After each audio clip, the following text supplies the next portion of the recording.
અમદાવાદની અંદર plane crash થયું। આ ફક્ત ગુજરાતની અંદર નહીં કે ભારતની અંદર નહીં, પરંતુ પૂરા વિશ્વને ખબર પડ્યો હતો અને મોટા મોટા દેશોએ દુઃખ વ્યક્ત કર્યું હતું કે ભારતની અંદર ગુજરાત રાજ્યમાં એક આવી ચોંકાવનારી ઘટના બની છે, જેની અંદર 250થી પણ વધુ લોકોએ જીવ ગુમાવ્યો છે। આજે આ દુનિયાની અંદર નથી રહ્યા।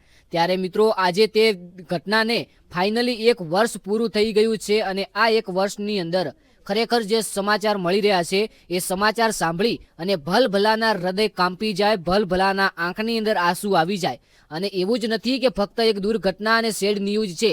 અમદાવાદની અંદર જે આ પ્લેન ક્રેશ થયું તેની અંદરથી કેટલાક મોટા ખુલાસા થયા છે અને કેટલાક મોટા કારણો બહાર આવ્યા છે, જેના કારણે અમદાવાદની અંદર આ પ્લેન ક્રેશ થયું। શું મિત્રો તમને લાગે છે કે અમદાવાદની અંદર જે આ પ્લેન ક્રેશ થયું, આ પ્લેન ક્રેશ કરાવવામાં કોઈ મોટો દગો કર્યો હોય? કારણ કે મિત્રો આજે લાઈવ પ્રૂફ બતાવવાનો છું કે આખરેકાર અમદાવાદની અંદર પ્લેન ક્રેશ થયું છે કે કોઈ વ્યક્તિ દ્વારા કરાવવામાં આવ્યું છે, કોઈનો ચાલ હતો કે ચક્રવતું હતું। જી હા મિત્રો, આની વચ્ચે અમદાવાદ પ્લેન ક્રેશ થયું, આના એક મોટો ચમત્કાર પણ જોવા મળ્યો છે અને ચમત્કાર જોઈ અને તમે પણ કહેશો કે આખરેકાર આની અંદર કોઈએ દગો કરી અને પ્લેન ક્રેશ કરાવ્યું છે કે પછી કુદરતી રીતે ઓટોમેટિક પ્લેન ક્રેશ થયું છે? તો સૌપ્રથમ તો એક નાનકડી માહિતી જોઈ લઈએ અને ચમત્કાર જોઈએ અને પછી આપણે જાણીએ કે કયા વ્યક્તિએ અને કેવી રીતે દગો કર્યો છે કે નથી કર્યો। સૌપ્રથમ એક ચમત્કારની વાત કરીએ તો મિત્રો આ વિમાનમાં 242 લોકો હતા, જેની અંદરથી મિત્રો આ પ્લેનની અંદર 241 લોકોએ જીવ ગુમાવ્યો છે અને એક સૌથી મોટો ચમત્કાર થયો છે એ 11 નંબરની સીટ ઉપર એક વ્યક્તિ બેઠો હતો, જે એક વ્યક્તિ આ પ્લેન ક્રેશ થયું ત્યારે પ્લેનમાંથી છલાંગ મારી અને મિત્રો નીચે પડી ગયો। અને હેરાનીની વાત તો એ છે કે 242 લોકો છે એમાંથી આ એક બચી ગયો અને 241 લોકો ત્યાં જ મિત્રો ભગવાનને પ્યારા થઈ ગયા। આખરેકાર હેરાનીની વાત એ છે કે આ એક વ્યક્તિ બચી કેવી રીતે ગયો અને બીજા નંબરની અંદર કે શું પ્લેન ક્રેશ કરાવવામાં કોઈ મોટો દગો કર્યો છે કે પછી કુદરતી રીતે તેમના નસીબ મુજબ આ પ્લેન ક્રેશ થયું છે? સૌપ્રથમ વાત કરીએ કે આ લોક કેવી રીતે બચી ગયો એક માણસ, અને આજે પણ તમે વિશ્વાસ નહીં કરો કે આ દુનિયાની અંદર જીવી રહ્યો છે।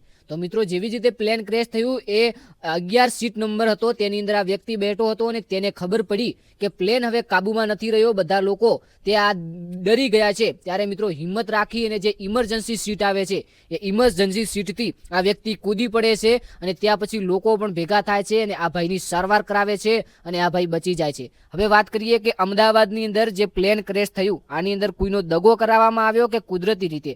હવે તમને બધાને ખબર હશે કે આ જે પ્લેન ક્રેશ થયું ત્યારબાદ અનેક સમાચાર આવ્યા કે ભાઈ આ અમદાવાદ પ્લેન એક જાણી જોઈને કરાવવામાં આવ્યું છે, કારણ કે 2-3 લોકોએ પહેલાથી ભવિષ્યવાણી કરી હતી અને ચિત્ર અને ઇમેજ પણ બનાવ્યા હતા કે આ પ્રકારનું છે આ પ્લેન ક્રેશ થવા જઈ રહ્યું છે। ગુજરાતની અંદર કોઈ પણ ખૂણે આવી રીતે પ્લેન ક્રેશ થઈ શકે છે અને જેવો ફોટો બનાવ્યો પ્લેન ક્રેશ થયા પહેલા તેવી જ મિત્રો એવો જ ફોટો પરફેક્ટ પ્લેન ક્રેશ થયું અને આખરેકાર શંકાસ્પદ સમાચારના પ્રશ્નો ઊભા કર્યા। તો મિત્રો સૌપ્રથમ વાત કરીએ કે આખરેકાર શું કોઈ વ્યક્તિએ દગો કર્યો છે?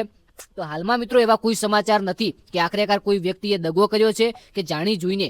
આ મિત્રો વાત કરીએ તો કુદરતી રીતે થઈ શકે, કારણ કે 242 લોકો હતા તેની અંદર કદાચ દગો કર્યો હોય તો 2 પાયલટ તો મિત્રો છે એ તો પોતાનો જીવ બચાવી શકે ને, પરંતુ દગાની વાત મિત્રો આની અંદર નથી આવતી। બાકી તમારી રાય શું છે કોમેન્ટની અંદર જણાવજો।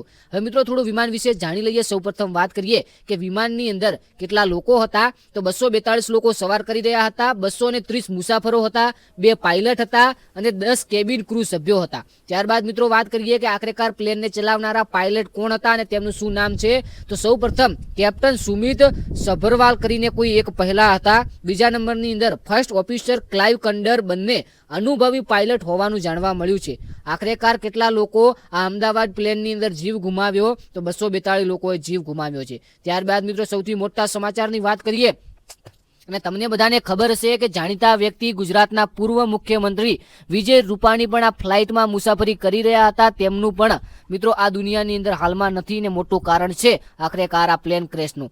મિત્રો વાત કરીએ કે આ કેવી રીતે ઘટના બની, તો તપાસ હજુ લાંબા સમય સુધી ચાલી। પ્રાથમિક તપાસમાં વિમાનના બંને એન્જિનને ઈંધણ મળવાનું બંધ થઈ ગયું હોવાની શક્યતા વ્યક્ત કરવામાં આવી હતી, પરંતુ અંતિમ તપાસ રિપોર્ટ માટે વધુ વિશ્લેષણ કરવામાં આવ્યું। 1 વર્ષ બાદ પરિવારજનો સંપૂર્ણ જવાબોની રાહ જોઈ રહ્યા હતા।